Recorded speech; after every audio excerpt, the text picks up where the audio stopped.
जादुई तितली और अदृश्य पुल।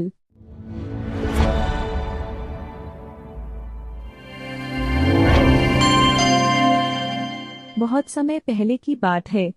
एक रंग बिरंगी तितली जिसका नाम परी था, जंगल के सबसे सुंदर हिस्से में रहती थी।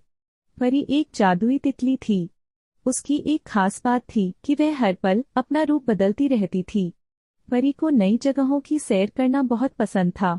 एक दिन उसे पता चला कि जंगल के पार एक रहस्यमयी घाटी है जहां हर पौधा सोने की तरह चमकता है।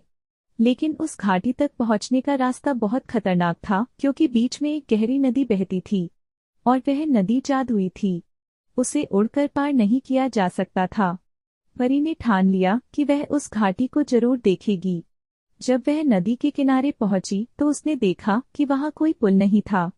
परेशान होकर वह सोच रही थी कि अब क्या करे, तभी पास के पेड़ से एक बूढ़ा उल्लू ज्ञानू उसकी ओर उड़कर आया। ज्ञानू ने कहा, तुम इस नदी को पार करना चाहती हो तो तुम्हें अपनी बुद्धिमानी और हिम्मत का इस्तेमाल करना होगा। यह नदी एक अदृश्य पुल के सहारे पार की जा सकती है, लेकिन तुम्हें 3 सवालों के जवाब देने होंगे। परी ने साहस के साथ कहा, मैं तैयार हूँ। पूछो अपने सवाल। ज्ञानू ने पहला सवाल पूछा। अगर तुम अपनी सबसे कीमती चीज खो दोगी तो क्या करोगी? परी ने जवाब दिया, मैं दुखी तो होंगी, लेकिन उसे याद करके खुश रहूंगी।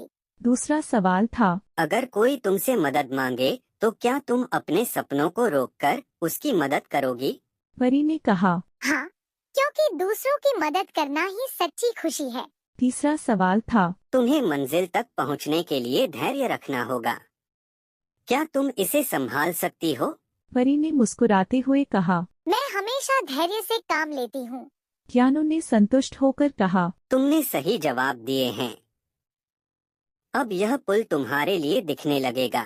परी ने ध्यान से देखा और सच में एक चमचमाता अदृश्य पुल नदी के ऊपर दिखाई देने लगा। वह खुशी खुशी पुल को पार करके घाटी में पहुंची। वहां की सुंदरता को देखकर वह मंत्रमुग्ध हो गई। उसने वह खुशी वापस आकर पूरे जंगल में सबके साथ साझा की। शिक्षा, बुद्धिमानी, धैर्य और मदद करने की भावना हमेशा हमें हमारी मंजिल तक पहुंचाती है।